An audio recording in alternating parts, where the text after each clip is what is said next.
Oh. All right, you're on. Okay, good? Okay. All right, so I was blessed with being granted the topic of COPD this year. I know you're supposed to be long, but 45 minutes on COPD seems like a lot until I took over Steele's PowerPoint and realized that, wow, so I revamped this a lot. I'm not as smart as Steele is. He's got a lot of physics in there, a lot of equations, things I have not seen in probably decades. So I tried to cut this down to make it a little bit less painful.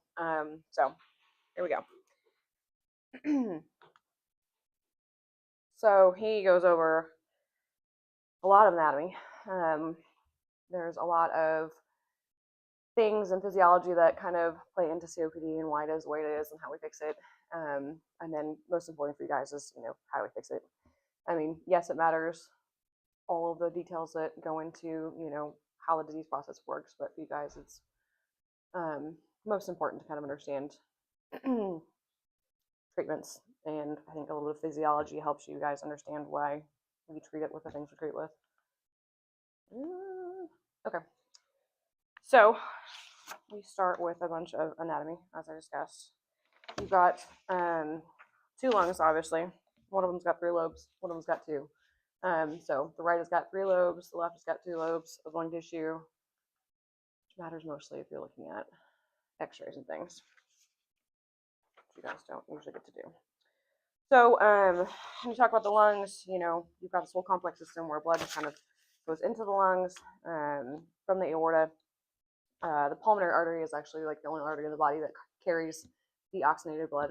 So it carries the oxygenated blood from the heart to the lungs, and the pulmonary vein actually carries the oxygenated blood back to the heart, which then goes out. And then, half of the system in the lungs is, arteries, arterioles, capillaries. The other half is all the little airways. You branch down from a trachea down to your main bronchi, and this will give rise to all these tiny little airways. And finally to the end, alveoli, which is where all the oxygen exchange occurs. So this is just kind of illustrating that fact. So you have what we call, or what we talk about as dead space.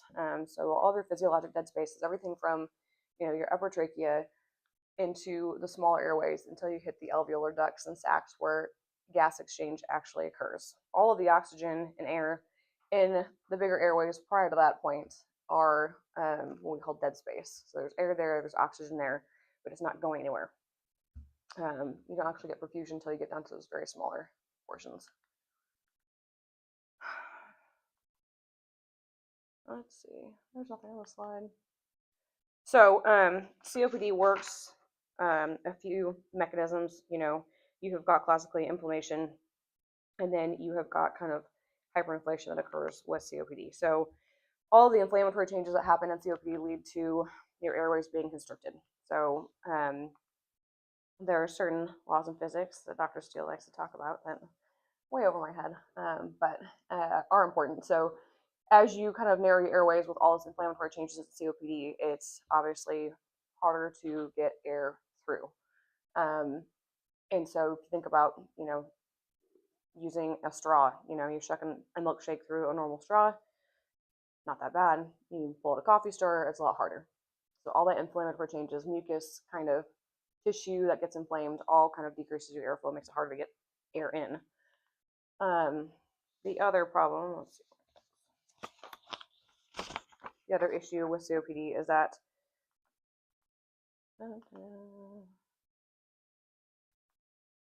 so you end up with compliance problems. So when you have these airways that are inflamed and narrowed, you get air in, and then air gets trapped in your smaller, in the smaller airways, the alveoli, the sacs, and they stretch. And so basically you've got air going into these tiny sacs, and they get very expanded.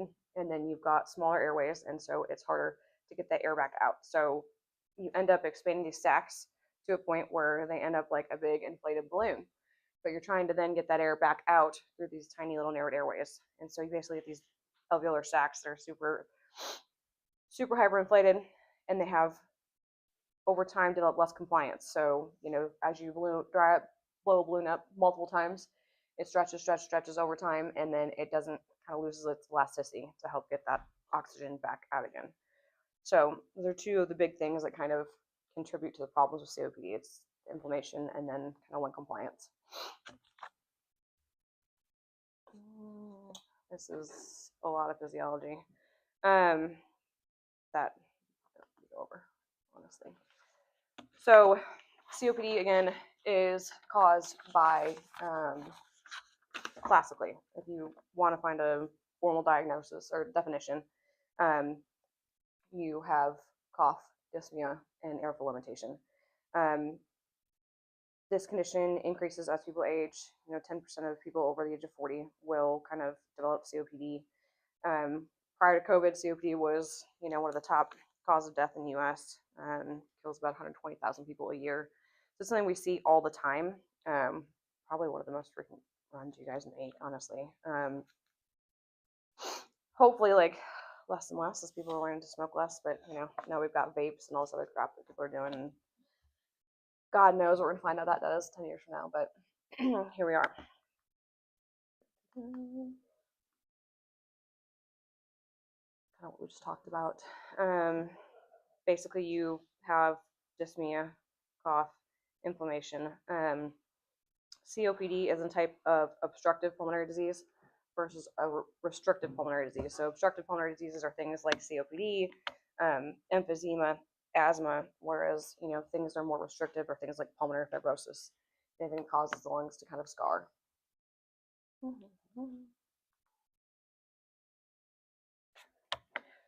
Again, so physiologically, the things that we see in the lungs, on autopsy and whatnot, when we take a look at these people, you have got, chronic inflammation, mucus production, your airways get fibrotic due to repeated inflammatory changes, and then kind of you get some collapse of your small airways, and then you end up with, your tissue, because you're trying to get more gas exchange, you end up with hyperplasia of some of your smooth muscle, all that stuff. And then there's a lot of physiologic changes that happen in terms of, you're not perfusing certain alveoli as well with oxygen. And so your arteries try to constrict and change over time to maximize gas exchange, at that interface between the alveoli and your arterioles. So basically your arterioles go past your alveoli.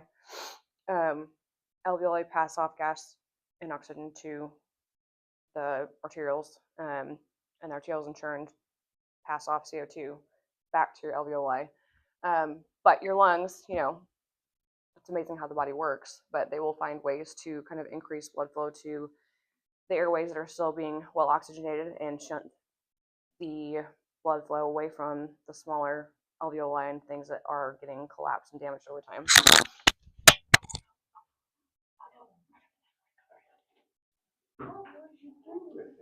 Oh no. Oh, there's that. Sorry. Okay. Alrighty.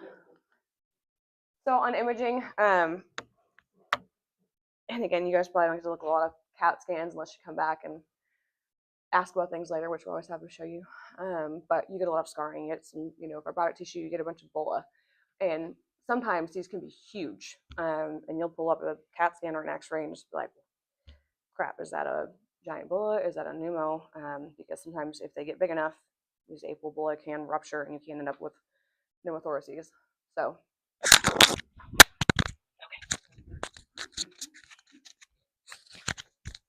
Okay.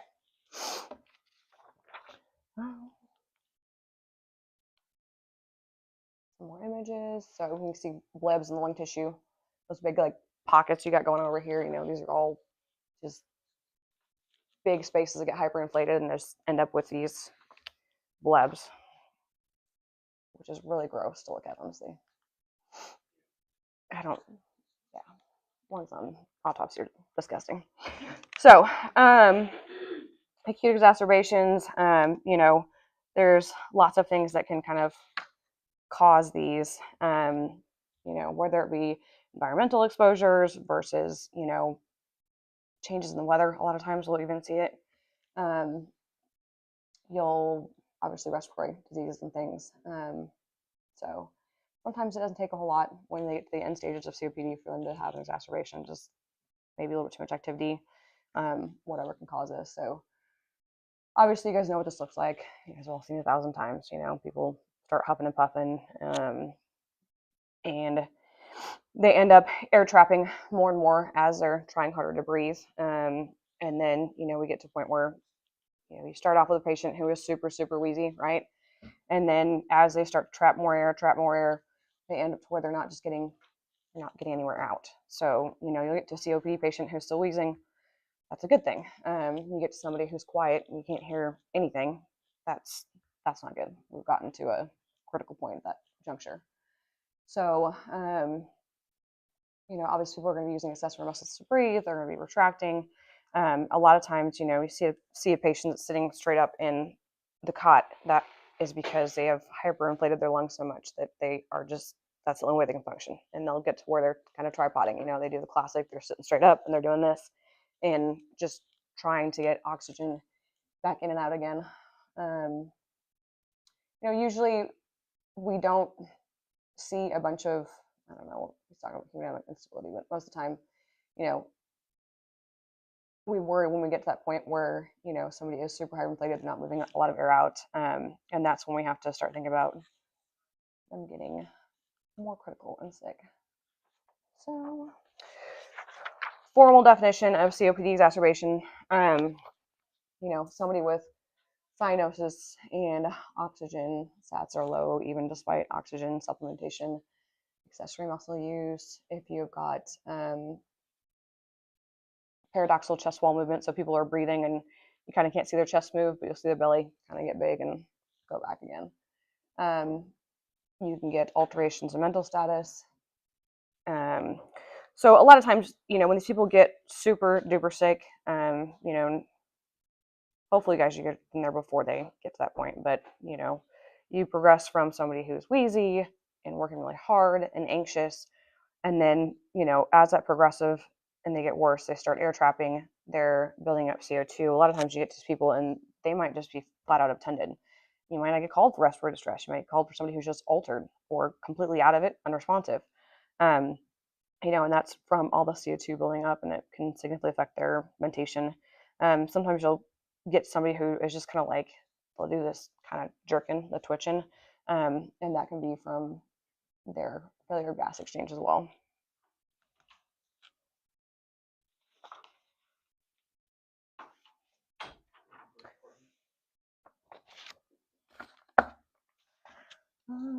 Okay, so,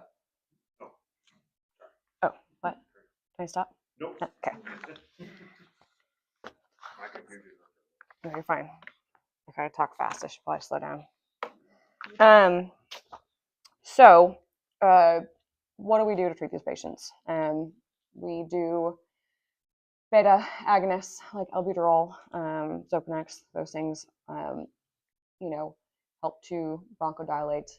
Anticholinergics also help to bronchodilate. So when you're giving somebody a DO, it's, albuterol plus ipratropium. Ipratropium is your anticholinergic part of that. We give steroids. You can, if someone gets to the point where, they're not breathing effectively anymore on their own, or you're worried they're going to tire out, you can progress to CPAP or BiPAP. And then antibiotics, which is kind of a controversial thing, which you guys don't have to worry about, but, plus or minus on the antibiotics, depending on if we see signs of infection. A lot of times people will get thrown on antibiotics repeatedly for no reason with the COPD, so we try not to do that, but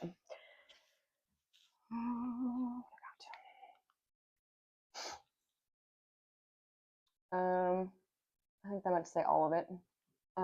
But so what are you guys gonna do? You're gonna get there and hopefully, if they need oxygen, obviously you want to give them oxygen.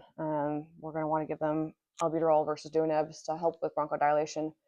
Depending on how long your transport time is, just throw them on a bunch of it. If they're super wheezy or they're starting to clamp down, you hear no wheezing, just put them on whatever for as long as, until you get to the hospital. You're not going to hurt somebody with albuterol. Yeah, they'll get tachycardic and sometimes that can cause arrhythmias, but whatever. We can fix that stuff later. Steroids, whatever you give is fine. I mean, Decadron versus Solumedrol. You guys don't carry a lot of Solumedrol anymore, do you? Decadron only? Yeah. So either way, steroid is steroid. They all do the same thing. Those help with inflammatory changes. Zopinex, you guys probably do not have the truck, doesn't really matter. In theory, it has less effect on the heart rate, but I can say in practice, it doesn't do a whole lot less than albuterol does. So,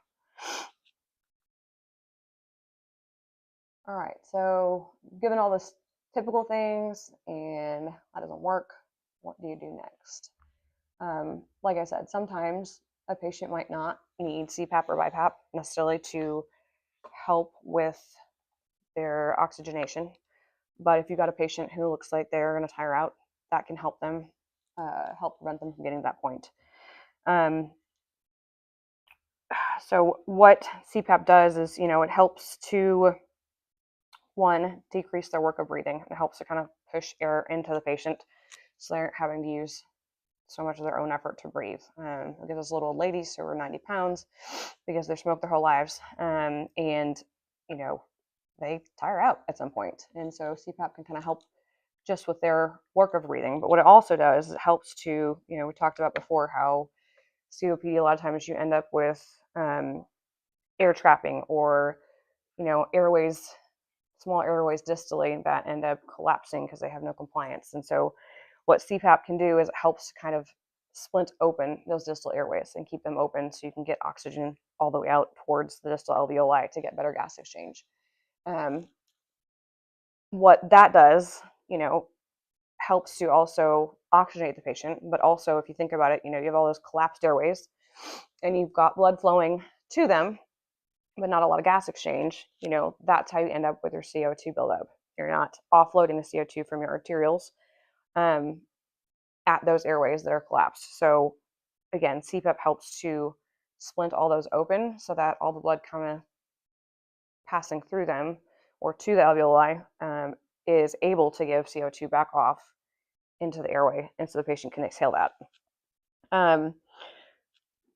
CO2 buildup, I think more often than anything is going to be the thing that kills the patient more so than the hypoxia. A lot of times we can oxygenate these people just fine, and they'll end up in the ER, and you've got 200, SaO2 of something stupid, 190, 200, but you've got a CO2 that's also 100, and that's the thing that's going to probably be more likely to kill your patient.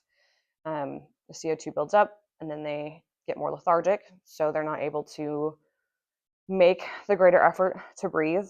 And so it's like this downward spiral, patient gets more and more drowsy. They aren't making effort to breathe. Their CO2 builds up more and more and more, and then you end up with a patient who's obtunded. And so sometimes, if you can get a CPAP on from the start to prevent that downward spiral, you can stop the patient from getting that way. Doesn't always work, but we always try it. The problem when we intubate these people is that, again, it's hard because you can end up causing someone to kind of air trap more when we intubate them. Once they get to that point where they're super hyperinflated, you put a tube down to breathe for them.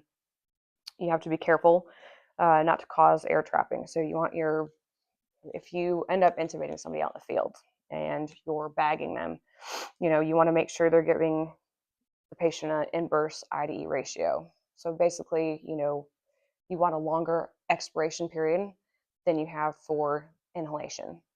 So you want to make sure that when you're bagging somebody, get air in, and then you give them adequate time to offload that air. If you are just bagging, you're going to end up stacking, we put something in the ventilator, we call it stacking breaths. But when you're bagging, it's the same concept. You're pushing air in, and then, these people that cannot get this air back out, again, because of their decreased lung compliance, they end up super hyperinflated. And then you'll get to a point where you'll feel it. You'll start to, you're trying to bag the patient and nothing else is going in. And, you know, sometimes if that happens, you know, you guys are on a truck somewhere, honestly, sometimes if you just squeeze the patient, that can help to squish some of the air out. I mean, that's what they teach you, is give them a big old hug and just squish all the air out if you can, if you get to that point. But then also kind of give your patient more time to get that oxygen and gas back out again.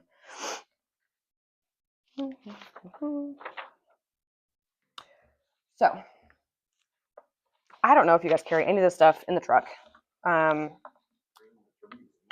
Yeah. So, I mean, these are what I feel like are the, you know, oh crap medicines.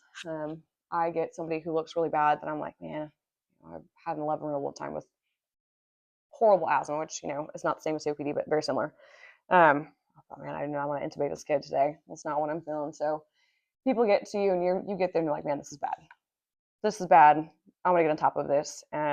These are things you can throw at the patient to potentially save yourself.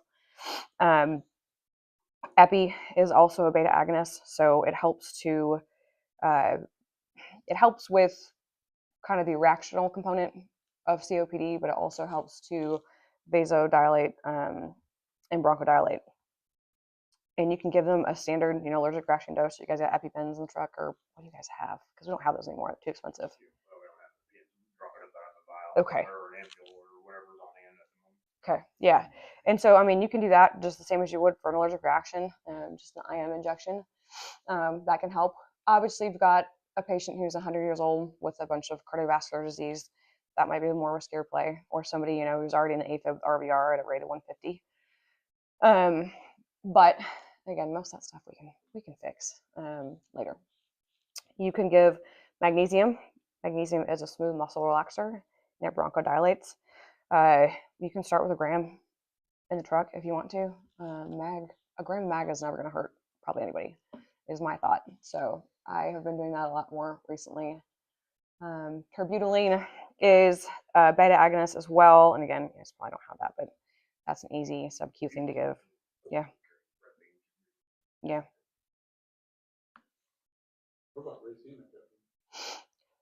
So racemic isn't going to help with COPD or the reactive airway problems as much. Like asthma, COPD, racemic is more for upper airway. So if you've got somebody who, you know, I might use it in an allergic reaction now and then. Patient comes in and feels like the airway is closing off, you know, and you can hear some stridor. That's when racemic is going to be helpful. You get a patient who's more so stridorous than they are wheezy, because that stridor comes all from the upper airway inflammation. So you get a croupy kid, you get, like I said, an allergic reaction that you feel like is kind of more up here. That can help a lot, but typically doesn't help with like a wheezy patient per se. That makes sense.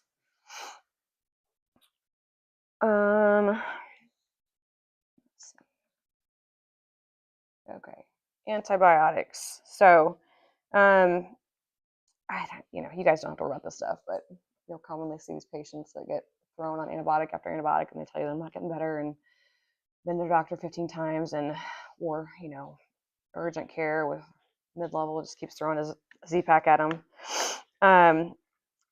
There is a little bit of controversy when it comes to COPD in terms of antibiotic usage. Yeah, if you see somebody who has got a fever and they're coughing up yellow stuff, and you know you're suspecting they've got infectious bronchitis, antibiotics can help.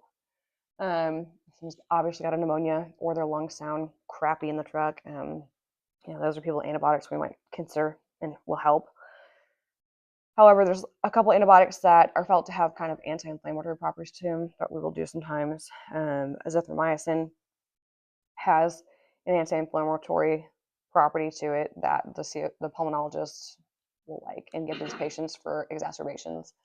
Now, a Z-Pack is like pissing in the wind. If you actually have infection, that's not going to fix anything. But it will help with the inflammatory issues that go on during COPD.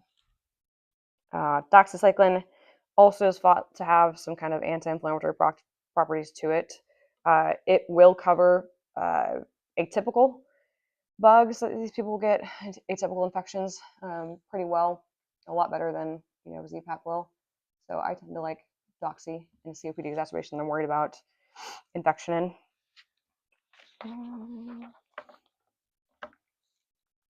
I just want to show you guys the level of thought process that Dr. Steele functions on. So This is all the fancy stuff to look at, but I mean, I don't even do this because that's a lot. It's a lot. So, okay. So there is also this conundrum in COPD patients administering a bunch of oxygen. A lot of times we'll see less experienced folks try to throw these people on a boatload of O2 on the way in for comfort. And for some patients that might be okay. You know, if you've got somebody who's having chest pain or something like that, you want to give them a little oxygen for comfort, that's fine. But a COPD patient, it can actually be more harmful than good.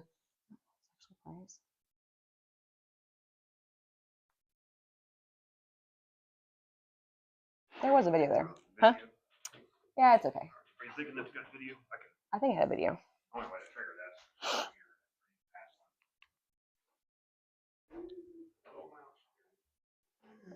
Doesn't appear to be any video. Okay, never mind.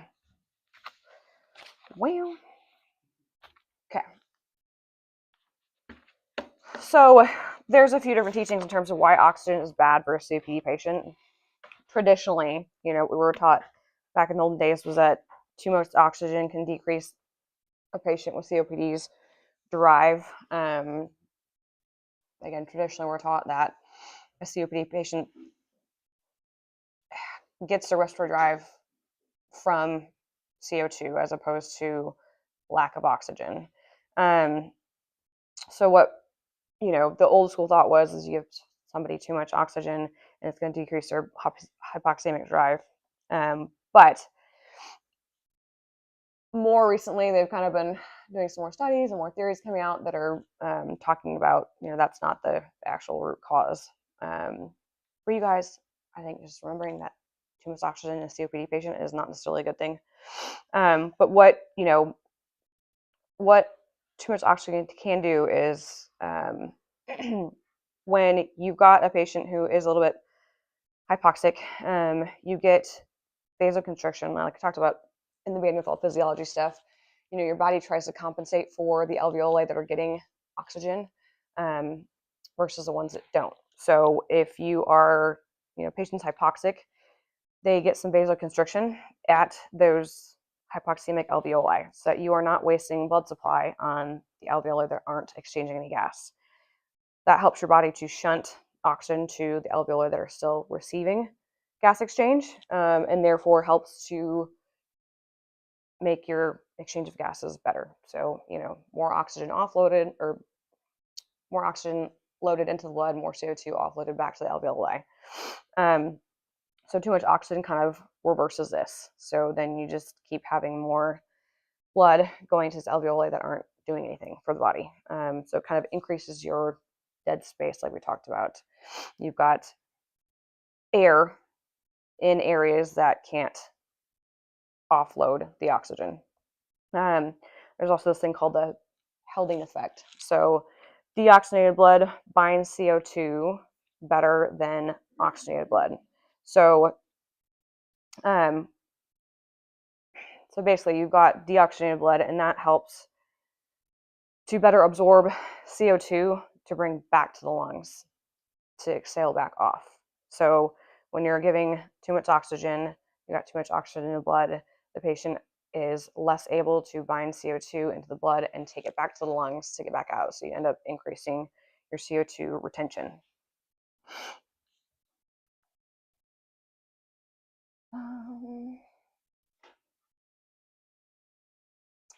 Yeah, so again, this is kind of the old thought process about how, normal respiration is driven by levels of CO2 in the blood.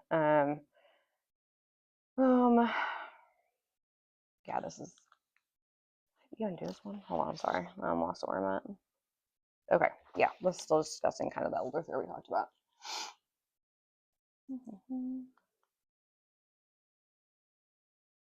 Okay, now we got some fun quiz questions.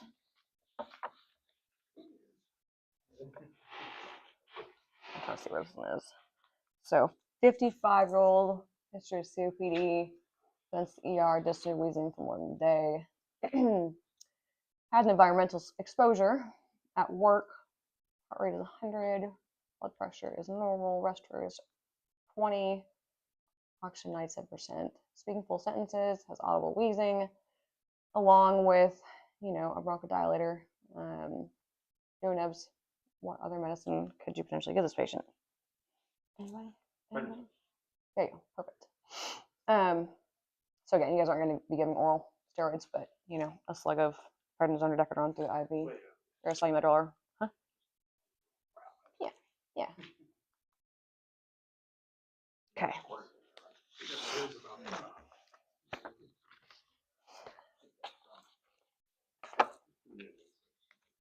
Be fine. 60-year-old man with COPD presents dyspnea, wheezing, cough, increased production of sputum, too short of breath to really give you a story. Conversation will just be on arrival. Normal temp, normal blood pressure, heart rate 112, respiratory is about 30, SpO2 is 80%. Increased work of breathing, poor air movement, expiratory wheezes. Patient given a DO nebulizer and start on BiPAP. Able to speak full sentences, oxygen 92%. Which is the most appropriate treatment regimen to administer at this time?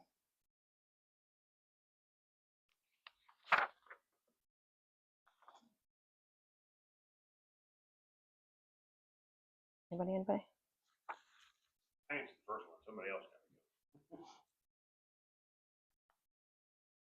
Okay. to go. So, decadron. Can't even pronounce that one. Rosepin. Oh. Yeah. Okay. Yep. So, again, this is somebody who, and again, that's one indicator if a patient's having more of an infectious culprit of their COPD exacerbations. You know, we always ask about changing their sputum. A lot of them know. They cough up a little bit of yellowish, clearish stuff all the time, and they're like, no, doc, right now I'm coughing up a bunch of green crud. It's chunky. That can give you an indication that they've got something more infectious going on than just reactional, which is disgusting to think about, but 60-year-old Mr. COPD. He is diaphoretic, sitting up in bed, leaning forward. So he's got that tripoding kind of look to him. Vitals, a little bit, has a little bit of fever, 100 degrees, heart rate's 95, respiratory 30, normal blood pressure, oxygen 79%. More air movement, prolonged expiratory wheezes, non-rebreathers in place, but his work of breathing oxygen saturation are not improving. In addition to IV steroids, basically, and albuterol, which the following is the most appropriate next step in management.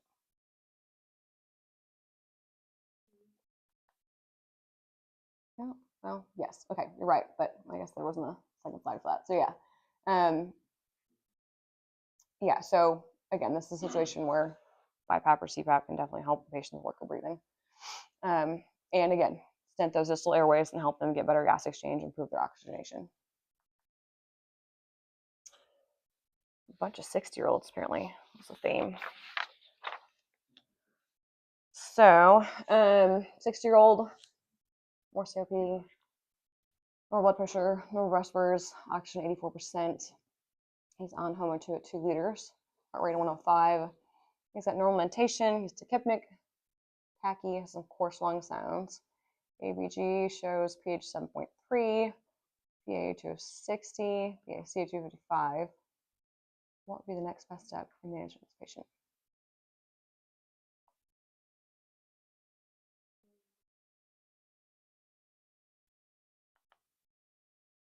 Yeah. So people are, and you guys don't do gases a lot or see gases a lot, which is totally fine, obviously. We learn ABGs in paramedic school. Okay. It's not really like continued. Our gas exchange that we normally see is just our entitled. Right. And so, I mean, the thing to know is that, you know, patients with COPD are going to be, a lot of them are chronic CO2 retainers. So your end tidal might be, you know, higher than a normal person's would be. When we get a gas at the hospital, you know, we know if that patient is kind of chronically that way versus not in terms of whether or not their pH is compensated. So patients' PaCO2 is 55, which would be normally a little bit high for someone, but their pH is a 7.37. So they are partially compensating. And they don't give you the whole gas, which would help you to kind of see why and how that works. But this tells you that patient kind of always lives at that CO2 level. So if that CO2 were higher, or the pH was, or if the pH was lower with that CO2, and the patient wasn't compensating, then that's somebody I'd probably put in BiPAP to help blow that off. But this patient doesn't look that bad. They still are moving air. They're just a little bit hypoxic. So this is somebody who probably just throw a cannula on to get their sat kind of 88 to 92. And that's where we like these guys to live because of, kind of what we talked about before in terms of not wanting their oxygen to get too high. 88 to 92 is kind of where we want these guys at. We don't need them to be at 100%. That's not good for them. Normal person, yes, but not in a patient with kind of chronic reactive airway disease. So, I think that's it. References, questions, thoughts, concerns. What do we think?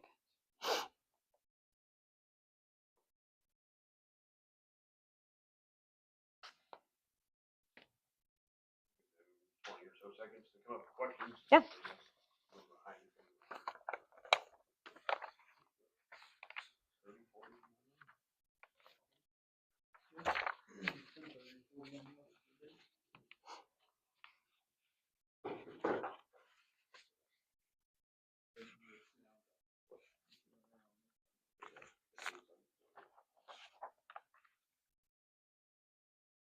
Who does this get broadcasted to?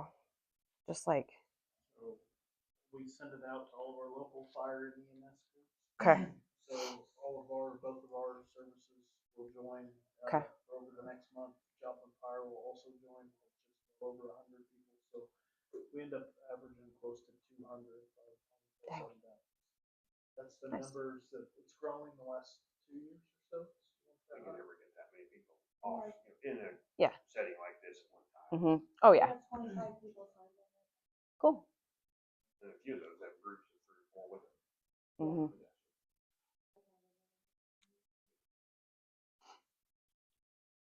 Watch it now. They have up to November 31st to watch it. Yep. Cool. So morning December 1st, I'll shut down the videos. Mm-hmm. I'll do attendance and give certificates. It'll take me until a month in December. Sounds fun. Yeah, tons of fun. How can Yep. And those ones that are sit here throughout this same consecutive ones will be on all week and every week. That's the ones that do it radically. Yeah. Y'all hear that? You have until November 31st to get this done. Not Is that December. Rebecca? Yeah, Rebecca. Rebecca. Not December 72nd. November 30th. Everyone understands what it is.